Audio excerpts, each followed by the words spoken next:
Sobre a brevidade da vida. A maior parte dos mortais, Paulino, lamenta a maldade da natureza, porque já nasceram com a perspectiva de uma curta existência e porque os anos que lhes são dados transcorrem rápida e velozmente. De modo que, com a exceção de uns poucos, para os demais, em pleno esplendor da vida, é que justamente esta os abandona. No entanto, como se imagina, não apenas o comum dos mortais ou a massa ignorante sofre desse mal geral, pois, ao afetar também os homens cultos, seus efeitos geram muitos lamentos. Por isso, aquela expressão do pai da medicina, a vida é breve, a arte longa. Por isso, o intento de Aristóteles, não próprio de um homem sábio, com a natureza, exigindo um mínimo de equidade. A natureza concede aos animais um tempo de vida tal que lhes permite ver passar 5 ou 10 gerações. Ao homem, nascido para realizar muitas e grandes coisas, fixa um limite mais breve. Não temos exatamente uma vida curta, mas desperdiçamos uma grande parte dela. A vida, se bem empregada, é suficientemente longa e nos foi dada com muita generosidade para a realização de importantes tarefas. Ao contrário, se desperdiçada no luxo e na indiferença, se nenhuma obra é concretizada, por fim, se não se respeita nenhum valor, não realizamos aquilo que deveríamos realizar.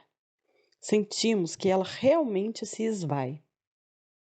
Desse modo, não temos uma vida breve, mas fazemos com que seja assim. Não somos privados, mas pródigos de vida.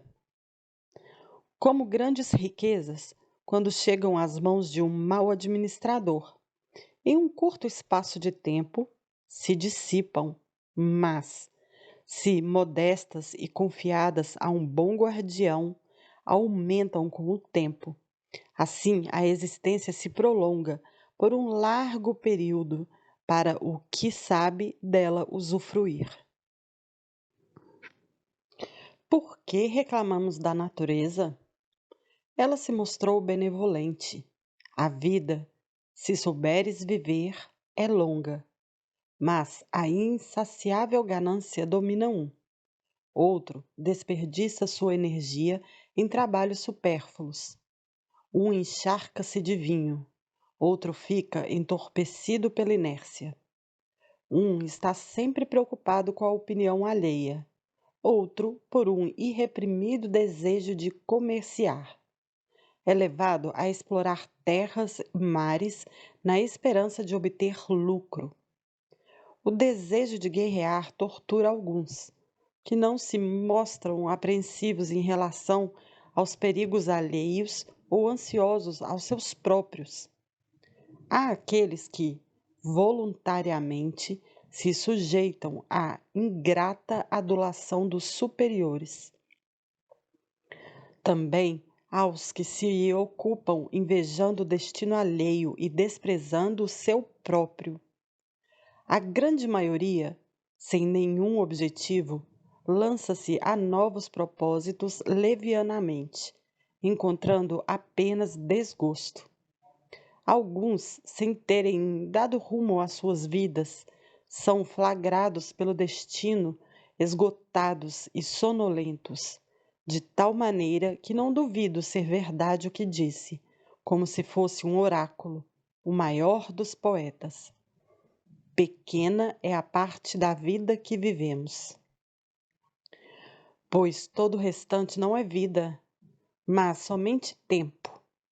Os vícios sufocam os homens e andam à sua volta, não lhes permitindo levantar nem erguer os olhos para distinguir a verdade. Permanecem imersos, presos às paixões, não favorecendo um voltar-se para si próprio. Mesmo encontrando alguma paz, eles continuam sendo levados por suas ambições, não achando tranquilidade, tal como o fundo do mar que, depois da tempestade, ainda continua agitado. Imaginas que falo daqueles cujos vícios estão explícitos? Observa os que a sorte abençoou.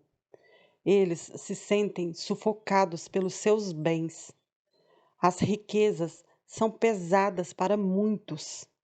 A preocupação com a eloquência e a necessidade de mostrar talento tirou o sangue de muitos.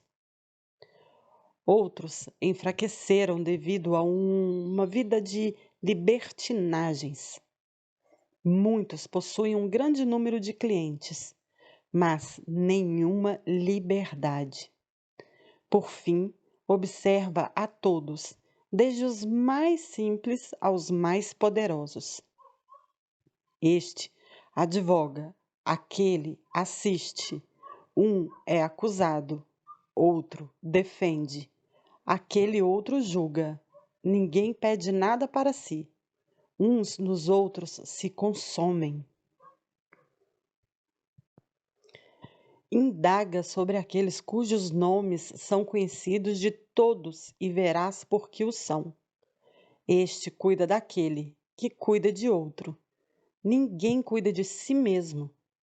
Além disso, é extremamente irracional a indignação de alguns, pois se queixam do desprezo de seus superiores, mas eles próprios não os procuram, embora desejassem.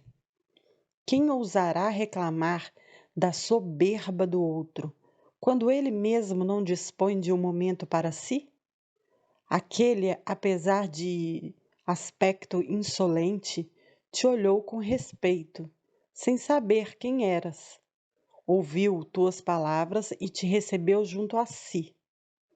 Tu não levaste em consideração nem a ti mesmo. Assim, não há motivo para que cobre teus favores a quem quer que seja, já que, quando os fizeste, foi por querer estar com o outro e não contigo mesmo. Nenhum homem sábio deixará de se espantar com a cegueira do espírito humano. Ninguém permite que sua propriedade seja invadida e, havendo discórdia quanto aos limites, por menor que seja, os homens pegam em pedras e armas. No entanto, permitem que outros invadam suas vidas de tal modo que eles próprios conduzem seus invasores a isso. Não se encontra ninguém que queira dividir sua riqueza, mas a vida é distribuída entre muitos. São econômicos na preservação de seu patrimônio, mas desperdiçam o tempo. A única coisa que justificaria a avareza. Agradar-me-ia questionar qualquer um dentre os mais velhos. Vemos que já atingiste o fim da vida. Tens 100 ou mais anos. Vamos, faz o cálculo da tua existência. Conta quanto deste tempo foi tirado por um credor, um mamante, pelo poder, por um cliente. Quanto tempo foi tirado pelas brigas conjugais e por aquelas com escravos, pelo dever das idas e vindas pela cidade. Acrescenta ainda as doenças causadas por nossas próprias mãos e também todo o tempo desperdiçado. Verás que tens menos anos do que contas. Perscruta a tua memória. Quando atingiste um objetivo? Quantas vezes o dia transcorreu como planejado? Quando usaste teu tempo contigo mesmo? Quando mantiveste uma boa aparência, o espírito tranquilo? Quantas obras fizeste para ti com um tempo tão longo? Quantos não esbanjaram a tua vida sem que notasses o que estavas perdendo? O quanto de tua existência não foi retirado pelos sofrimentos sem necessidade, tolos contentamentos, paixões ávidas, conversas inúteis, e quão pouco te restou do que era teu? Compreenderás que morres cedo. O que está em causa então? Viveste como se fosses viver para sempre. Nunca te ocorreu a tua fragilidade. Não te dás conta de quanto tempo já transcorreu. Como se fosse pleno e abundante. Ou desperdiças e, nesse interim, o tempo que dedicas a alguém ou a alguma coisa talvez seja o teu último dia. Temes todas as coisas como os mortais. Desejas outras tantas, tal qual os imortais. Ouvirás a maioria dizendo: aos 50 anos me dedicarei ao ócio. Aos 60 ficarei livre de todos os meus encargos. Que certeza tens de que há uma vida tão longa? O que garante que as coisas se darão como dispõe? Não te envergonhas de destinar para ti somente resquícios da vida e reservar para a meditação apenas a idade que já não é produtiva? Não é tarde demais para começar a viver, quando já é tempo de desistir de fazê-lo? Que tolice dos mortais a de adiar para o 50º e 60º anos as sábias decisões e, a partir daí, onde poucos chegaram, mostrar desejo de começar a viver?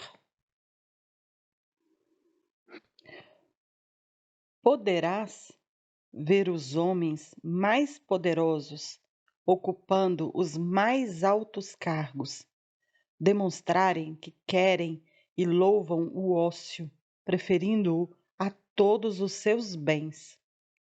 Desejam, por pouco que seja, abrir mão de sua posição, se possível com segurança, pois, embora nada que venha de fora a ameace ou abale, por si mesma a fortuna se desfaz.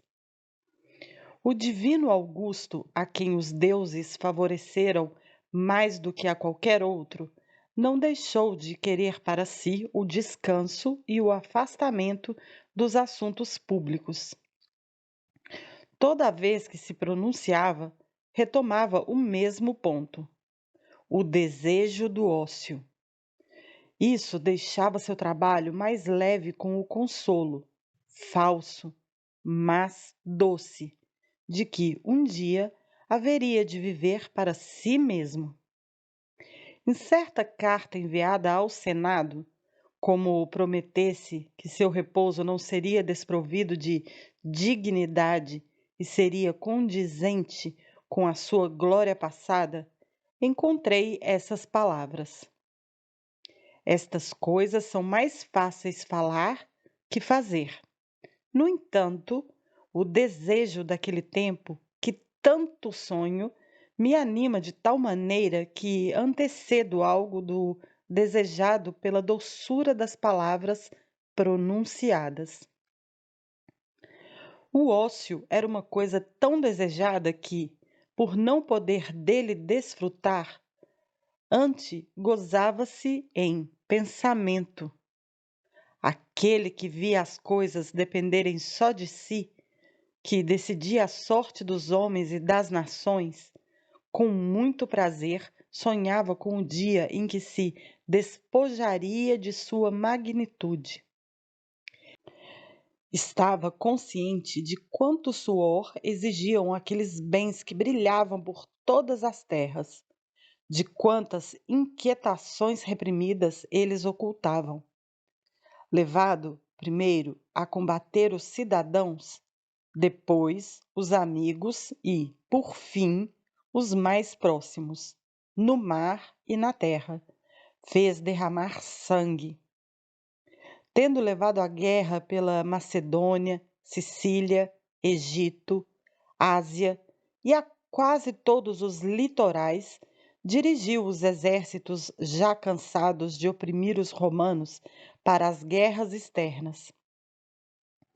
Enquanto pacifica os Alpes e subjuga inimigos infiltrados em meio à paz do império e estende as fronteiras para o além do Reno, do Eufrates e do Danúbio, na própria Roma, os punhais de Murena, Cepião, Lépido, Enácio e de tantos outros se voltavam contra ele.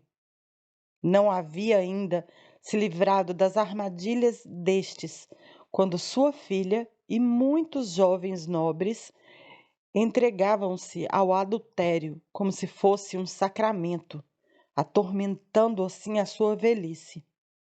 Sem falar, ainda, de uma união perigosa, a de uma determinada mulher a um Antônio.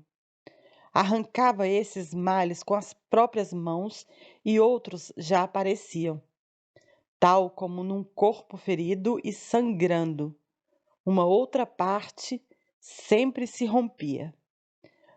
Por essa razão, desejava o ócio e todo o seu empenho centrava-se nisso. Esse era o desejo daquele que podia satisfazer os desejos de todos os demais.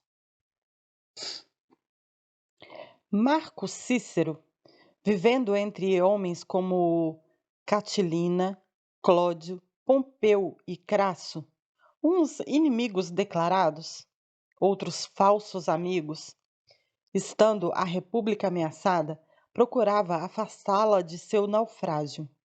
Ao fim, afundando com ela, não se mostrando sossegado nos períodos estáveis, nem paciente nos adversos. Quantas vezes amaldiçoou o seu próprio consulado, o qual elogiara com motivo, mas exageradamente. Com lamentáveis palavras, se dirige numa carta a Ático, na época em que Pompeu, o pai, já havia sido vencido, e seu filho restabelecia na Espanha as armas despedaçadas. O que faço aqui? Perguntas? Permaneço numa falsa liberdade, na minha casa de Túsculo. Acrescenta, ainda, outras palavras nas quais lamenta a vida passada, reclama do presente e se desespera com o futuro. Cícero se diz semilivre, mas, francamente, nunca um sábio recorrerá a um nome tão humilhante, nunca terá meia liberdade, mas íntegra e sólida, desapegado, senhor de si e acima dos outros. Pois, quem pode ser superior ao que está acima do destino? Disse que Lívio Druso, homem violento e veemente, tendo implantado novas leis contra as más medidas dos Gracos, com o apoio de uma grande multidão de toda a Itália, não vendo êxito para a sua política, que já não podia levar adiante nem, uma vez lançada, abandonar, execrou sua vida agitada desde o princípio, declarando nunca ter tido férias, nem quando menino. Com razão, ainda adolescente, trajando a toga pretexta, ditava recomendações sobre os réus aos juízes e fazia prevalecer tão bem a sua opinião no fórum que ganhou, segundo dizem algumas causas. A que não levaria uma ambição tão prematura? Portanto, era tarde para se queixar da falta de férias. Ele que, desde criança, era um perturbador e um elemento nocivo ao fórum. Discute-se ter ele se suicidado, pois morreu de um ferimento na virilha. Duvidam de ter sido sua morte voluntária, mas ninguém de que tenha sido oportuna. É inútil evocar os que, embora pareçam felizes aos outros, declaram eles mesmos que, na verdade, odeiam todas as ações de suas vidas. Entretanto, com essas declarações não mudaram nem a si próprios, nem aos demais, pois mal falavam e as paixões faziam-nos recair em seus antigos costumes. Certamente, uma vida como essa, mesmo que dure mais de 1000 anos, será determinada por limites estreitos. Estes vícios podem devorar não apenas um século. A razão pode estender o espaço de tempo de que dispomos, mas esse pode escapar. Não podes te apossar dele, nem retê-lo, ou fazer demorar a mais fugidia das coisas. Apenas deixar que se perca como se fosse uma coisa supérflua e substituível. Coloco em primeiro lugar aqueles que nunca estão disponíveis para nada, senão para o vinho e para os prazeres da carne. Outros, embora se prendam à imagem da glória, erram honradamente. Podes-me enumerar os avarentos, os raivosos, ou os que se entregam a ódios e injustas guerras. Eles, pelo menos, pecam de forma mais viril. Todavia, os que se abandonam à gula e aos prazeres carnais se degradam de forma desonrosa. Examina todo o tempo deles, verifica quanto gastam em cálculos, em armadilhas, quanto temendo, quanto bajulando, quanto sendo bajulados e quanto ocupam com sua segurança e a dos outros, quanto gastam com banquetes, que já se tornaram uma obrigação. Verás que nem os seus bens, nem os seus males os deixam respirar. Por fim, é consenso que um homem ocupado não pode fazer nada bem. Não pode se dedicar à eloquência nem aos estudos liberais, já que o seu espírito, distraído com coisas diferentes, não se aprofunda em nada. Ao contrário, tudo que lhe é imposto rejeita. Nada está mais longe do homem ocupado do que viver. Nenhuma coisa é mais difícil de aprender. Para todas as outras artes, há muitos mestres em diferentes lugares, dentre os quais encontram-se até mesmo crianças com habilidade para ensiná-las. Deve-se aprender a viver por toda a vida e, por mais que te admires, durante toda a vida se deve aprender a morrer. Muitos dos maiores homens, afastados todos os obstáculos, renunciadas as riquezas, os negócios e os prazeres, usaram seu tempo até o fim para aprender a viver. Muitos, contudo, deixaram a vida confessando não ter aprendido. Muito menos aprenderam aqueles dos quais já falei. Acredita, é próprio dos grandes homens e de quem se eleva acima dos erros humanos não consentir que lhe tirem nada de seu tempo. E assim, toda a sua vida é muito longa, porque se dedicou a si mesmo, não importando quanto tenha durado. Nenhum instante dela se manteve descuidado, distraído ou esteve subordinado a outro e, dessa maneira, ele, guardião cuidadoso, não encontrará ninguém que acredite ter vivido tão dignamente a ponto de querer trocar sua vida com a de alguém. Portanto, a este o tempo foi suficiente. Mas aqueles aos quais o povo exauriu, ela necessariamente faltou. Mas não há motivos para que penses que eles não percebem seus erros. Certamente ouvirás muitos que são pressionados pela sua grande prosperidade. Às vezes, aclamar no meio da multidão de clientes ou de suas causas jurídicas, ou de outras honrosas misérias. Não me permitem viver. E por que permitiriam? Todos os que te reclamam para si te afastam de tuas ocupações. Quantos dias te levou aquele réu? E aquele candidato? E aquela velha cansada de enterrar herdeiros? E aquele que finge ser doente para exercitar a cobiça dos caçadores de testamentos? E aquele amigo poderoso que te quer não como amigo, mas como parte de seu cortejo? Faz a conta dos dias de tua vida, perceberás que poucos restaram para ti mesmo.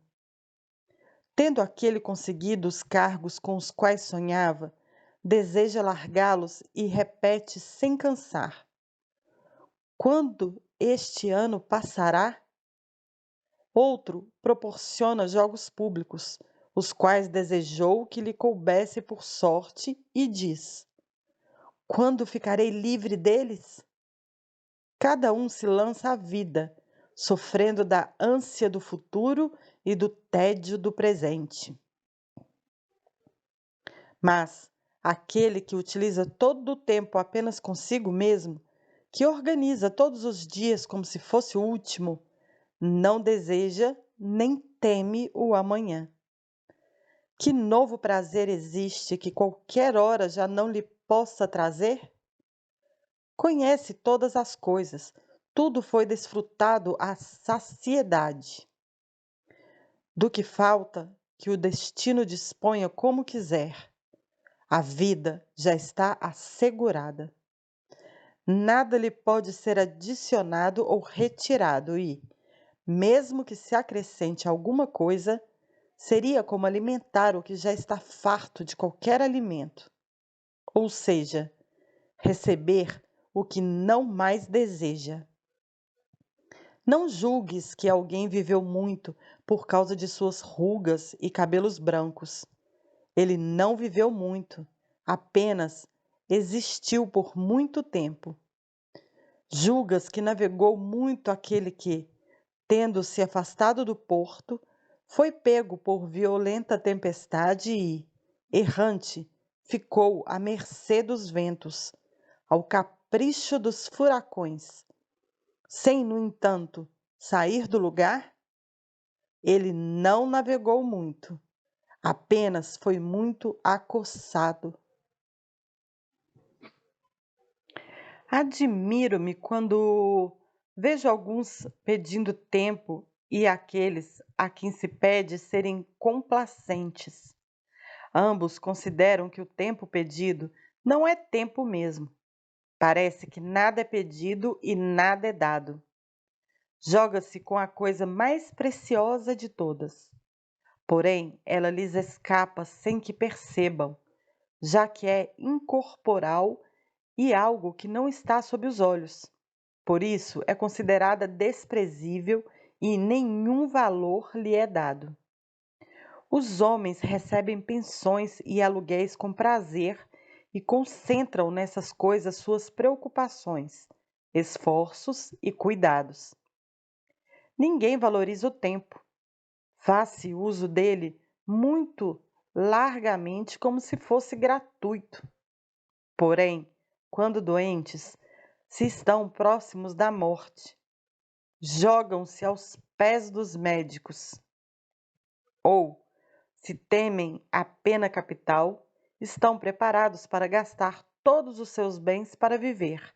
Tamanha é a confusão de seus sentimentos.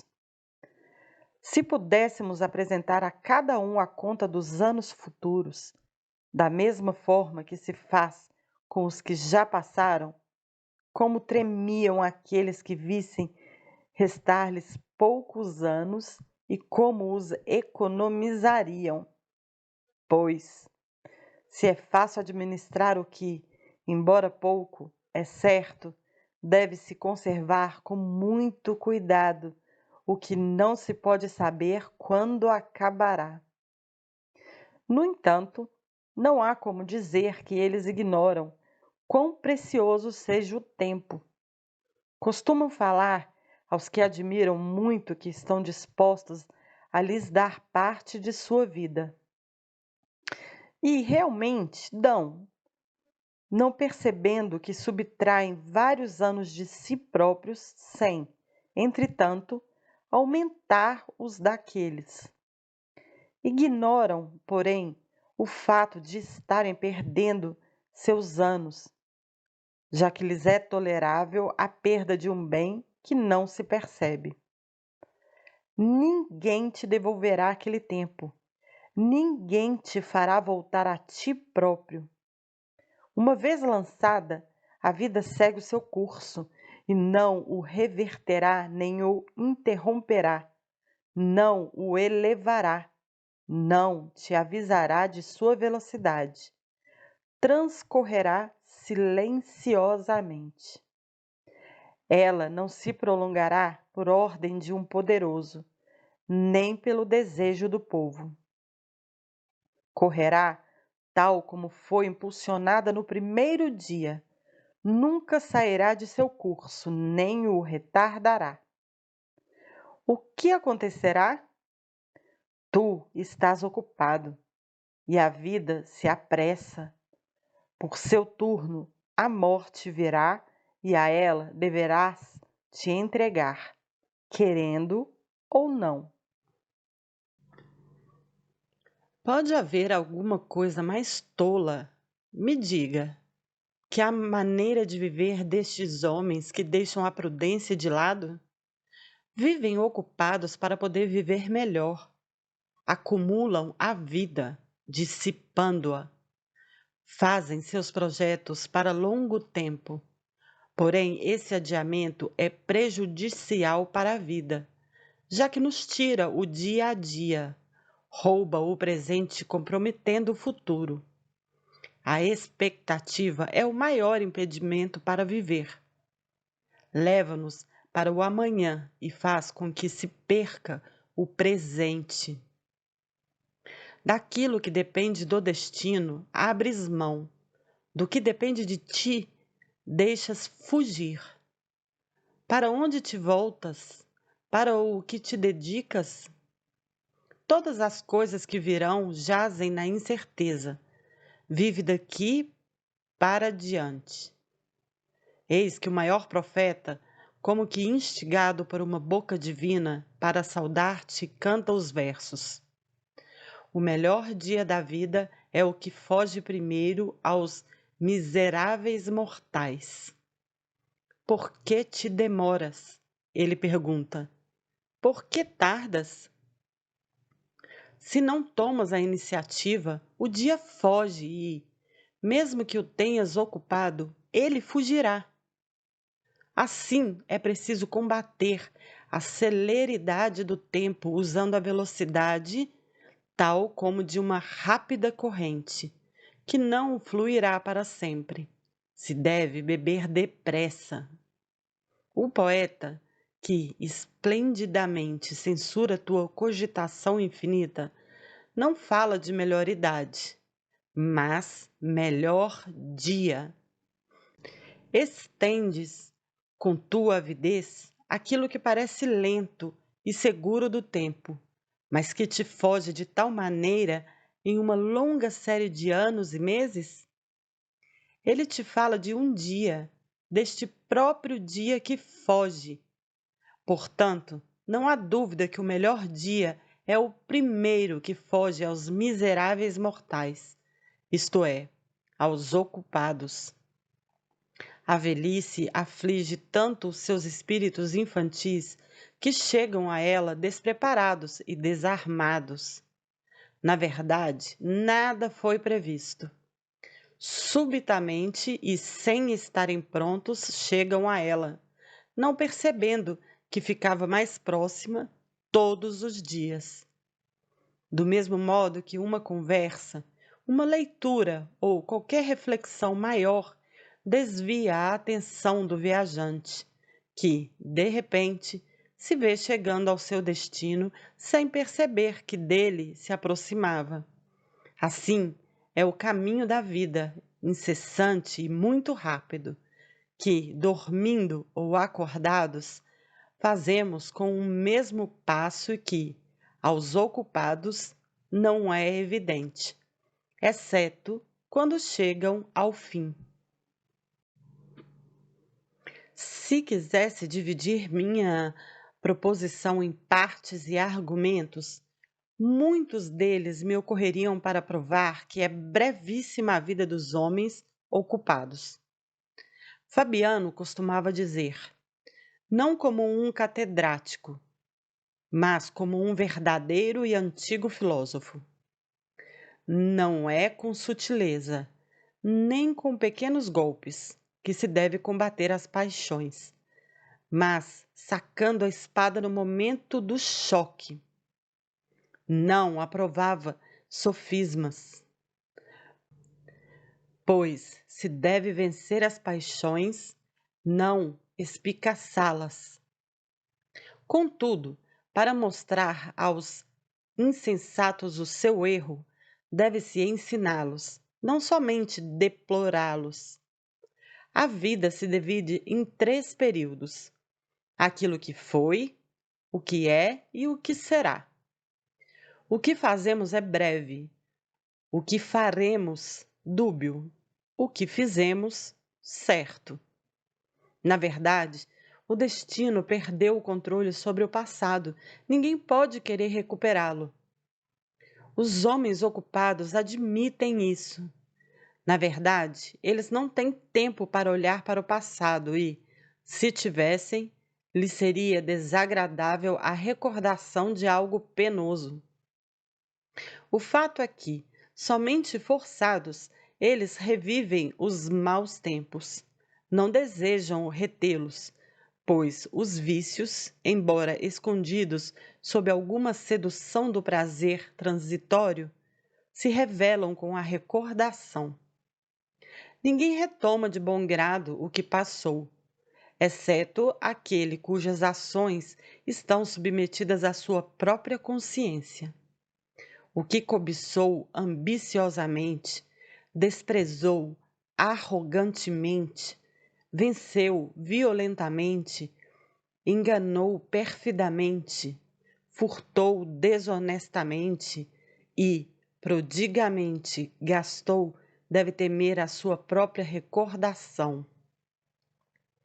Esta é a parte sagrada de nossa vida, que ultrapassa todos os reveses humanos, que não pertence ao destino e que não pode ser atingida pela miséria, pelo medo, nem pelo ataque das doenças. Não se pode incomodá-la, nem tirá-la de quem a possui. A sua posse é perpétua e intrépida. Cada dia só está presente por alguns momentos, mas todos os dias do passado a ti se apresentam quando assim ordenas. Consentem que sejam detidos e inspecionados pelo teu juízo, algo que aos homens ocupados falta tempo para fazer. Uma alma segura e tranquila pode correr por todos os momentos da vida. Todavia, os espíritos dos homens ocupados estão sob um jugo. Não podem se dobrar sobre si próprios. Não podem se contemplar. Por conseguinte, a sua vida se precipita nas profundezas e, assim como de nada serve encher com líquido uma vasilha sem fundo, nada pode trazer de volta o tempo. Não importa quanto ele te foi dado, se não há onde retê-lo. Ele atravessará os espíritos abalados e que nada apreendem. O tempo presente é brevíssimo, ao ponto de, na verdade, não ser percebido por alguns. De fato, ele está sempre em curso, flui e se precipita. Deixa de existir antes de chegar. Não pode ser detido do mesmo modo que o mundo ou as estrelas, cujo incansável movimento não permite que se mantenham no mesmo lugar. Assim, somente o tempo presente pertence aos homens ocupados. Tempo este tão breve que não pode ser alcançado e que é retirado deles, já que estão distraídos com muitas coisas.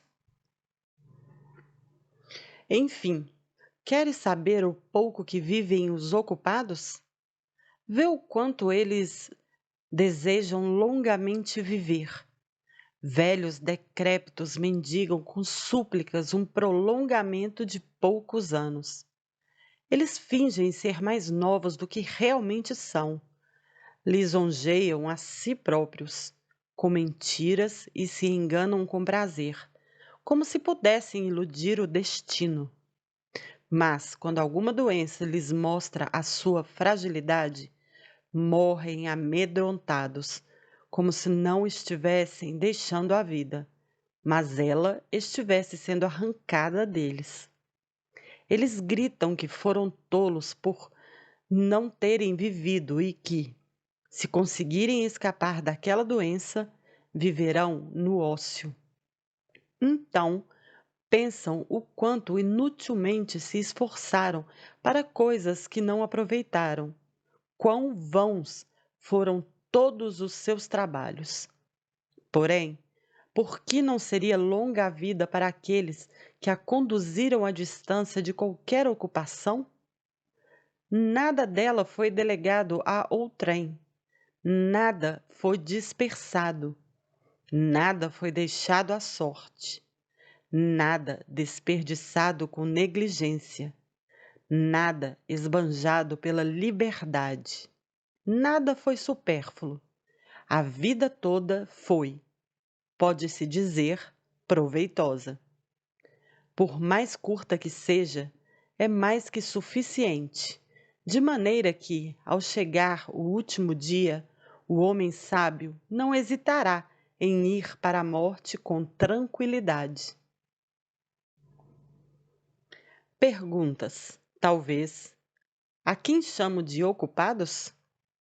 Não há razão para pensares que se trate somente daqueles que só saem do tribunal quando lhes são enviados os cães, nem daqueles que vês ou serem esmagados orgulhosamente por seu séquito ou, desdenhosamente, em meio ao de outros, nem daqueles cujos ofícios tiram de casa para bater à porta de outro, nem mesmo daqueles a quem a lança do pretor mantém ocupados devido a uma causa em julgamento. Há aqueles cujo ócio mesmo é ocupado, seja na casa de campo, em sua cama, na solidão, por mais longe que estejam de todos, eles são prejudiciais a si próprios. Deles não se pode dizer que a vida seja ociosa, mas apenas que possuem uma ocupação indolente. Tu chamas ocioso aquele que coleciona os tesouros de Coríntio com ansiosa delicadeza e consome a maior parte dos dias a polir lâminas enferrujadas? Aquele que se senta no lugar onde os meninos se untam com óleo? De fato, que crime! Nem sequer com vícios romanos trabalhamos. Para vê-los lutar? Que classifica seu rebanho de jumentos pela cor e pela idade? Que patrocina os atletas mais reconhecidos? Chamas de ociosos os que passam muitas horas no barbeiro, enquanto é arrancado qualquer pelo que nasceu na noite anterior, falando sobre cada fio de cabelo, enquanto a cabeleira é arrumada, ou os cabelos deficientes são reunidos de um lado e de outro na testa? Como se irritam se o barbeiro foi um pouco negligente, acreditando que estava aparando os cabelos de um homem de verdade. Como se inflamam se a parte de sua cabeleira foi cortada, se algo está fora de ordem, se tudo não cai em cachos idênticos. Quantos prefeririam ver em desordem a república e não a sua cabeleira? Quantos se atormentam mais com a elegância de sua cabeça do que com o seu estado de saúde? Quantos preferem ter o cabelo mais bem penteado a ser mais honesto? Estes que estão sempre ocupados entre o pente e o espelho são os que tu chamas de ociosos?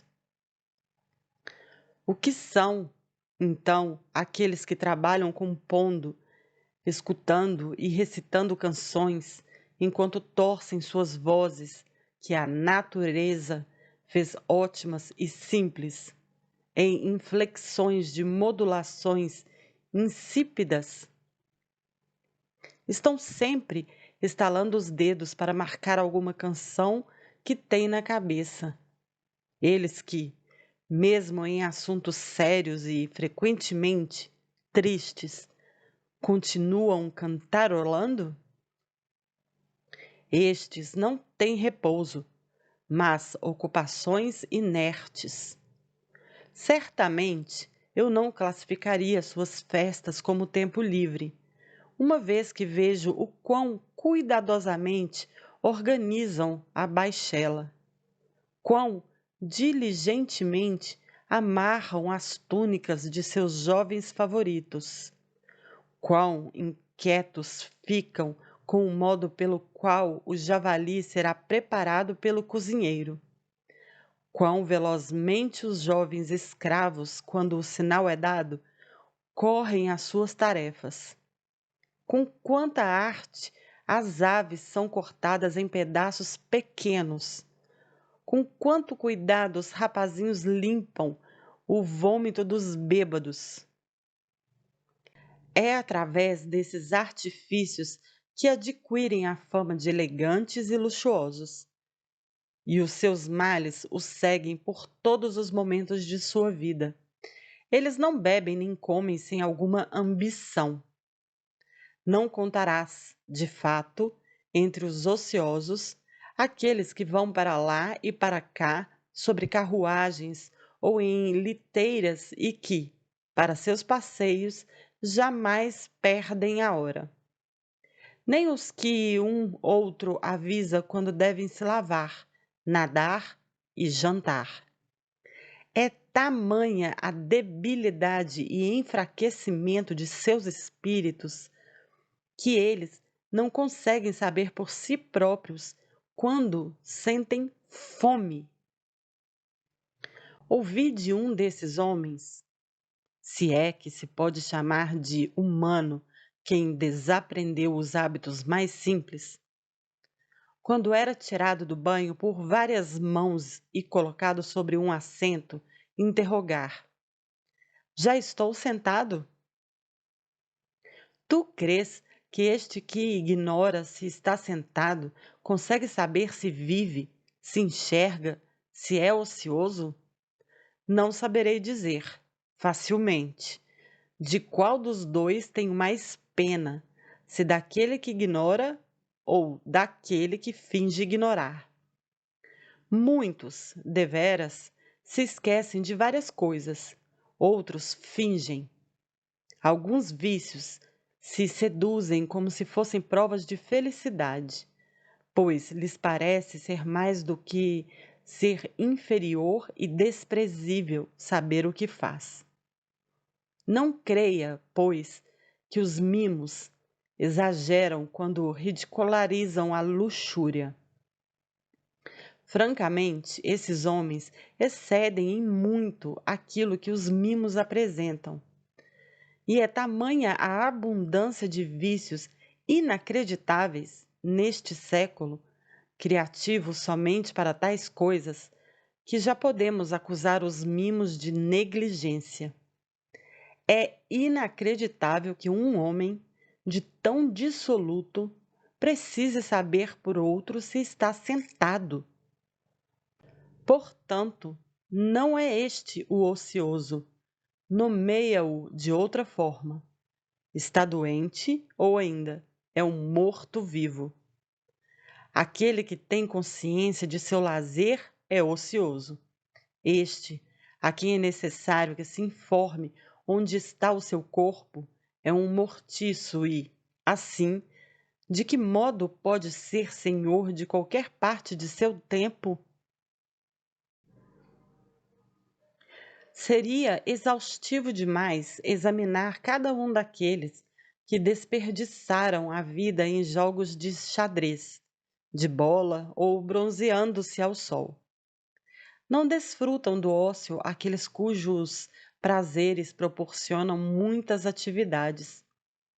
Ninguém duvida serem muitos os que se cansam sem fazer nada, como os que se dedicam a inúteis estudos de literatura, por exemplo, e eles já são em grande número entre os romanos. Este foi um legado dos gregos, procurar saber quantos remadores tinha Ulisses, se foi a Ilíada ou a Odisseia que foi escrita primeiro e, ainda, se eram do mesmo autor. Além de outros saberes dessa natureza que, se os tens para ti, em nada te gratificam e, se os tornas público, não serás considerado mais sábio, senão mais enfadonho. Eis que essa paixão de aprender coisas inúteis tomou conta dos romanos.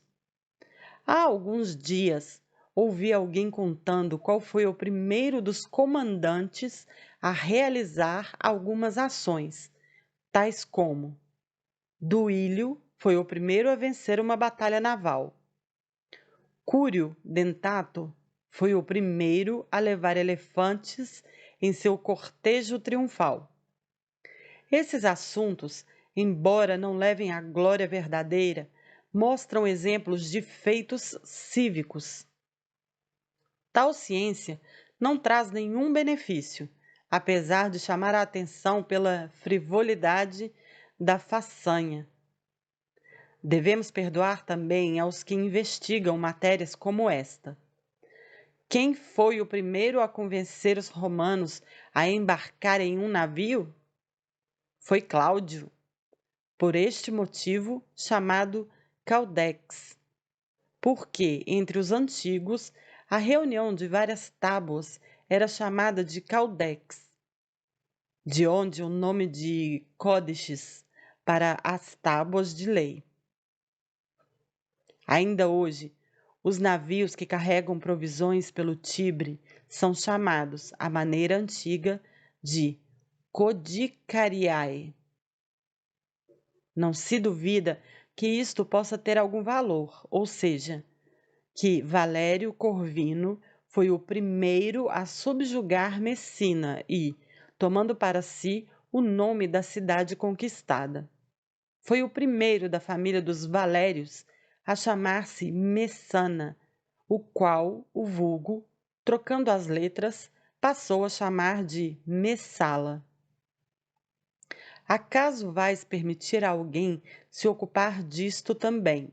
Ou seja, que Lúcio Sula foi o primeiro a mostrar os leões soltos no circo, enquanto que antes eram vistos acorrentados e que foram enviados arqueiros pelo rei Boco para exterminá-los? Façamos, porém, essa concessão. Mas acaso há algum valor em saber que Pompeu foi o primeiro a mostrar um combate, no circo, com 18 elefantes, tendo sido enviados criminosos para enfrentá-los como se fosse uma batalha? O primeiro dos cidadãos e, como conta a tradição, entre os antigos líderes, considerado o que se destacou pela sua bondade, pensou ser um novo tipo de espetáculo digno de ser relembrado, matar homens de uma nova maneira? Combatem? É pouco. despedaçam-se. É pouco. Que sejam esmagados por uma enorme quantidade de animais. Seria bom que isso fosse esquecido para que, mais tarde, alguém não aprendesse e invejasse uma ação, no mínimo, desumana. Quantas trevas uma grande felicidade causou às nossas mentes! Acreditou estar acima das leis da natureza quando atirou o bando de miseráveis a feras nascidas sobre outros céus, quando proporcionou uma batalha entre animais tão díspares, quando fez correr muito sangue diante do povo romano, aquele que, em breve, seria obrigado a verter muito mais. Mas, logo após, o mesmo enganado pela deslealdade alexandrina entregou-se a um simples escravo para ser morto. Só então compreendendo a inútil ostentação de seu cognome. Mas, para voltar ao ponto de onde me desviei e para mostrar a inútil atenção de alguns nessa matéria, aquele mesmo estudioso narrava que Metelo, tendo vencido os cartagineses na Sicília, foi o único dentre os romanos a levar em sua marcha triunfal, diante de seu carro, 120 elefantes, e que Sula foi o último dos romanos a aumentar o pomerium, coisa que só era feita, segundo os costumes antigos, após a conquista de territórios italianos e não provinciais. Tem utilidade maior saber que o Monte Aventino estava situado fora do Pomerium, como afirmava aquele, por causa de 2 motivos, a saber, ou porque a plebe tinha se afastado desse local, ou porque Remo, procurando os auspícios, o voo das aves não foi, neste lugar, favorável. E ainda tantos outros saberes que, ou estão cheios de mentiras, ou são desta natureza? Mesmo que admitas que eles contam tudo isso de boa fé e que são responsáveis pelo que escrevem, contudo, isso ajudará a diminuir os enganos de quem? Irá refrear as paixões de alguém? A quem tornará mais generoso, mais corajoso ou mais justo? Por vezes, Fabiano dizia duvidar se era melhor não levar adiante estudo algum do que se envolver com os de tal natureza. Dentre todos, somente são ociosos os que estão livres para a sabedoria. Apenas estes vivem, pois não só controlam bem sua vida, como também lhe acrescentam a eternidade. Todos os anos que se passaram antes deles são somados aos seus. A não ser que sejamos muito ingratos. Aqueles sábios fundadores das ideias sagradas nasceram para nós e nos prepararam a vida. Pelos seus esforços, somos conduzidos das trevas para a luz, para as coisas mais belas. Não nos é proibido o acesso a nenhum século. Somos recebidos em todos. E se desejarmos, pela grandeza da alma, ultrapassar os pequenos limites da fraqueza humana, há um enorme espaço de tempo a ser percorrido. Poderemos disputar com Sócrates, duvidar com Carnéades, encontrar a tranquilidade com Epicuro, vencer a natureza do homem com os estoicos, ultrapassá-la com os cínicos. Uma vez que a natureza nos permite comungar com toda a eternidade, por que não nos afastarmos da estreita e pequena passagem do tempo e nos entregarmos com todo o nosso espírito ao que é ilimitado, eterno e dividido com os melhores? Os que se envolvem com muitos compromissos, os que inquietam a si e aos outros, conscientes de suas insânias, após terem percorrido todos os dias as portas de todos e não ter deixado de entrar em nenhuma que estivesse aberta, após terem levado sua saudação interesseira às mais longínquas casas, muito pouco terão visto numa cidade tão grande e dilacerada por inúmeros desejos. Quantos serão aqueles cujo sono, luxúria e grosseria os afastarão? Quantos, após os terem sacrificado com longa espera, não passarão fingindo pressa? Quantos não vão evitar passar pelo átrio repleto de clientes, fugindo por portas escondidas, como se fossem menos descortês enganar do que despedir? Quantos, ainda, sonolentos e pesados pela bebedeira da véspera, responderão aos pobres miseráveis que interromperam seu sono, bocejando arrogantemente, mal abrindo os lábios, que fiquem esperando, pois voltarão a dormir?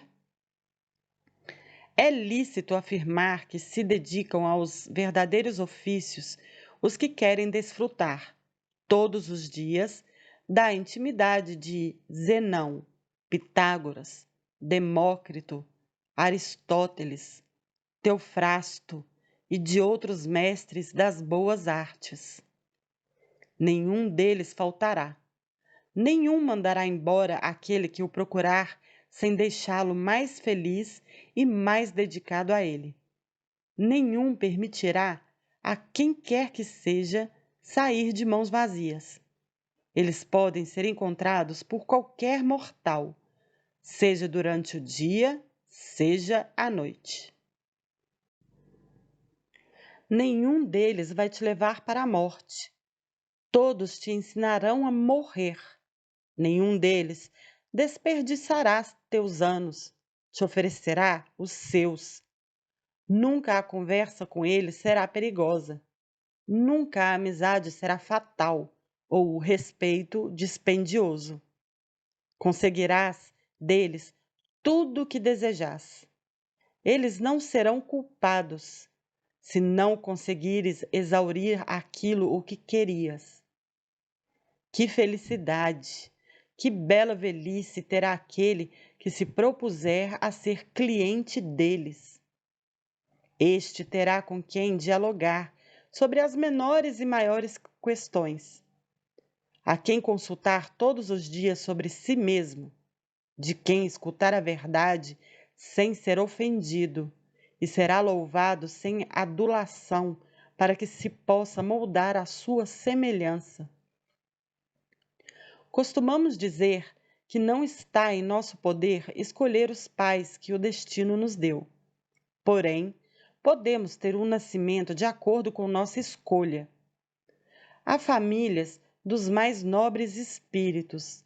Basta escolher a qual delas desejas pertencer e receberás não apenas o nome, mas também os bens, os quais não precisarás vigiar de forma miserável e mesquinha, pois quanto mais forem compartilhados, maiores se tornarão. Estes te levarão ao caminho da eternidade, te elevarão ao ponto mais alto de onde ninguém corre o risco de cair. Esta é a maneira de prolongar a vida, ou mesmo de transformá-la em imortalidade.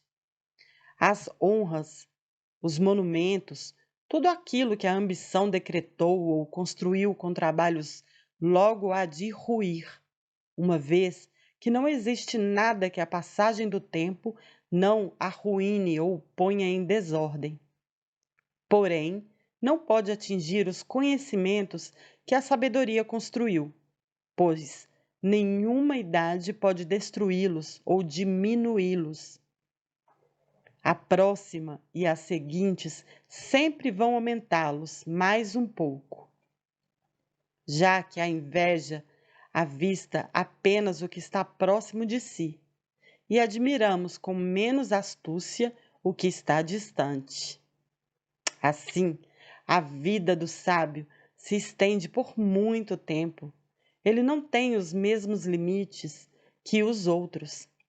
É o único que não depende das leis do gênero humano. Todos os séculos o servem como a um Deus. Algo se perde no passado, ele recupera com a memória. Está no agora? Ele desfruta. Há de vir com o futuro? Ele antecede. A união de todos os tempos em um só momento faz com que sua vida seja longa. Muito breve e agitada é a vida daqueles que esquecem o passado, negligenciam o presente e temem o futuro. Quando chegam ao fim, os coitados entendem, muito tarde, que estiveram ocupados fazendo nada. E por que invocam a morte? Não se pode provar que tenham vivido uma longa existência. Sua imprudência atormenta-os com sentimentos incertos, os quais direcionam para as próprias coisas que temem. Desejam a morte porque ela os amedronta. Não é argumento para nos levar a pensar que desfrutam de uma longa vida o fato de, muitas vezes, acharem que os dias são longos, ou reclamarem de que as horas custam a passar até o jantar. Pois, se estão sem ocupação, sentem-se abandonados e inquietam-se com o ócio, sem saber como dispor do mesmo ou acabar com ele. Assim, desejam uma ocupação qualquer, e o período de tempo entre dois afazeres é cansativo.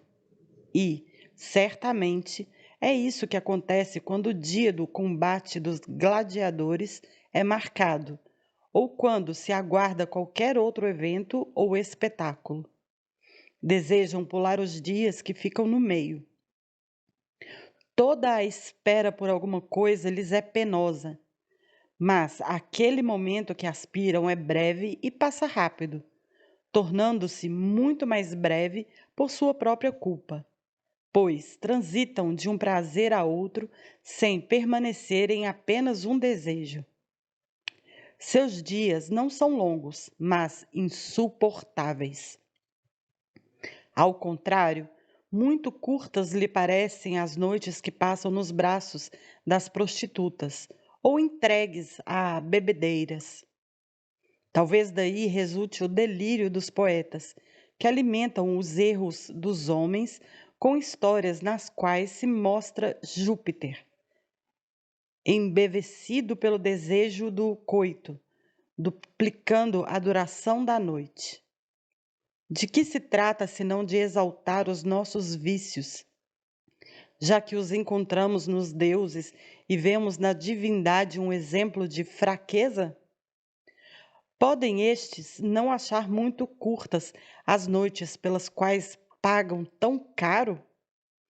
Perdem o dia esperando a noite com medo da aurora. Os seus prazeres são inquietos e abalados por aflitos terrores, e, mesmo nos momentos de maior alegria, este pensamento inoportuno aparece no seu íntimo. Até quando isso durará? Nesse estado de ânimo, os reis lastimaram o seu poderio.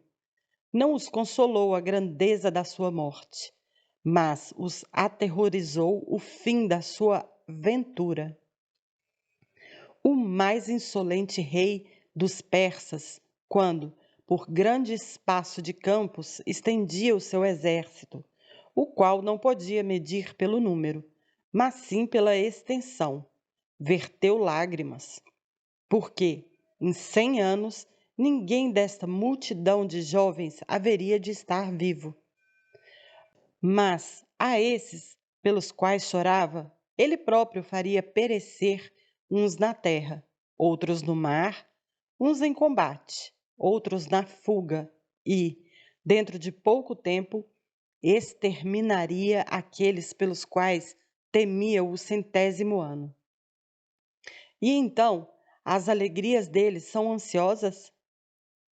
É que não se apoiam sobre fundamentos sólidos, mas são perturbadas pela mesma inutilidade que as origina. Quais, então, acredita serem os momentos tristes da vida deles, por eles próprios confessos, quando esses períodos de tempo dos quais se orgulham e parecem elevá-los acima da humanidade, estão longe de lhe oferecer uma felicidade pura? Os maiores bens demonstram inquietude, e as maiores fortunas são as menos confiáveis. Outra felicidade é necessária para conservar a felicidade, e para os mesmos votos realizados devem ser feitos novos votos. De fato, tudo aquilo que vem por acaso é instável, e o que mais alto se eleva, mais facilmente cai. Ora, a ninguém as coisas decaídas causam deleite. É, portanto, evidente que seja não apenas muito curta, mas também muito infeliz a vida daqueles que a preparam com grande trabalho e que só a podem conservar com esforços maiores ainda. Adquirem penosamente aquilo que desejam, possuem com apreensão o que adquiriram. Enquanto isso, não se dão conta do tempo que não voltará. Novas preocupações substituem as antigas. Uma esperança realizada faz nascer outra esperança. A ambição provoca a ambição. Nossos cargos nos atormentam. Mais tempo lhe dedicamos que a outras coisas. Desejamos trabalhar como candidatos? Começamos como eleitores. Renunciamos à penosa função de acusar? Aspiramos a de julgar. Deixou de ser juiz? É feito pretor. Envelheceu na administração de bens alheios? Mantém-se ocupado com suas próprias riquezas. Mário largou o serviço militar? Torna-se cônsul. Quintio apressa-se a deixar a ditadura? Será mais uma vez arrancado do arado. Ainda não amadurecido por tantas empresas, o rei Cipião, vencedor de Aníbal e de Antíoco, marchará contra os cartagineses, ornamento de seu próprio consulado, garantia do seu irmão e, se ele próprio não tivesse impedido, teria sido colocado ao lado de Júpiter. Os cidadãos sediciosos perseguirão o Salvador dos cidadãos e, tendo recusado na juventude honras que o tinha igualado ao deus Júpiter, já velho, o deleitaria apenas a ambição de um tranquilo exílio. Nunca faltarão motivos, felizes ou infelizes, para a preocupação. A vida ocorrerá através das ocupações. Nunca o ócio será obtido, sempre desejado. Afaste-te, então, do vulgo, caríssimo Paulino. Mas, embora já bastante sofrido pela duração de tua vida, não deixa de procurar um porto mais tranquilo. Pensa quantas agitações subjugaste, quantas tempestades privadas suportaste, outras públicas se atiraram sobre ti. Por trabalhosos e inquietos exemplos, já demonstraste suficientemente ser virtuoso. Agora, experimenta o que farias no ócio. A maior parte da tua vida, certamente a melhor, foi dedicada à República. Assim, toma um pouco do teu tempo para ti. E não te convido à preguiça nem à inércia, pois nem no sono, nem em qualquer dos prazeres caros ao vulgo submergirias a vigorosa índole que há em ti. Isso não é repousar. Encontrarás atividades mais importantes que todas as que realizaste com devoção até aqui, as quais executarás no retiro e sem preocupações. Tu, certamente, administras os afazeres do mundo tão desinteressadamente quanto os de outros, tão zelosamente quanto os teus, tão religiosamente quanto os do Estado. Obtens a afeição no ofício em que é difícil evitar o ódio, mas, contudo, acredita, vale mais se preocupar da tua própria vida do que dos suprimentos públicos. Afasta esta força de espírito, capaz das maiores coisas, para um ministério honroso, sem dúvida, mas pouco preparado para uma vida feliz. E pensa que não foste instruído, desde a tenra idade, nas artes liberais, para que te ocupasses com milhares de grãos de trigo. Esperaste coisas maiores e mais elevadas. Não faltarão homens de perfeita sobriedade e de laboriosa atividade bem mais aptos a carregar pesos. Lentos jumentos são mais capazes para o trabalho que nobres cavalos, e quem já oprimiu a generosa agilidade deles com uma pesada bagagem? Pensa, além disso, quanto cuidado provoca uma carga tão penosa. Vais te ocupar com o ventre humano. Um povo com fome não é racional. Portanto, nem a equidade saberia acalmá-lo, nem as orações dobrá-lo. Há pouco, logo após a morte de Caio César, disse que este sofreu muito, se é que existe ainda algum sentido no além. Porque o povo sobreviveu a ele e porque certamente teria subsistência para mais 7 ou 8 dias.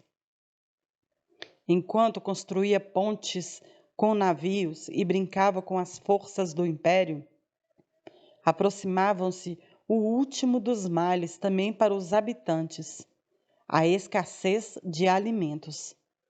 Construiu-se quase na morte e na fome e, consequência da fome, a ruína de todas as coisas, o seu infeliz desejo de imitar um rei insensato e estrangeiro. Que estado de ânimo tinham aqueles aos quais eram confiados os abastecimentos públicos, ameaçados com ferro, pedras, fogo e pela fúria de Calígula? Com enorme dissimulação, escondiam um mal latente, embutido entre as vísceras do Estado e, digo, agiam assim com razão. De fato, algumas doenças devem ser curadas com a ignorância dos pacientes. Muitos morreram por conhecer a causa do seu mal. Refugia-te nessas coisas mais tranquilas, mais seguras, mais elevadas. Pensas que é a mesma coisa cuidar para que o transporte de trigo chegue livre da fraude e da negligência dos transportadores, que sejam armazenados com cuidado nos armazéns, de modo que não se aqueça ou que não se estrague pela umidade e não fermente. E, por último, que a medida e o peso se encontrem de acordo com o combinado.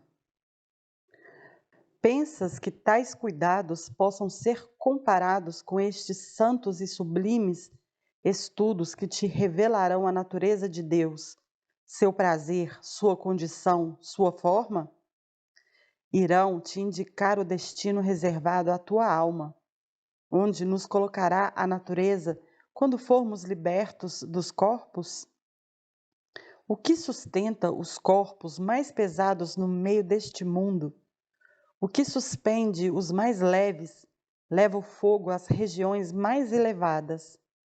Indica aos astros a sua rotação e, assim, muitos outros fenômenos ainda mais maravilhosos?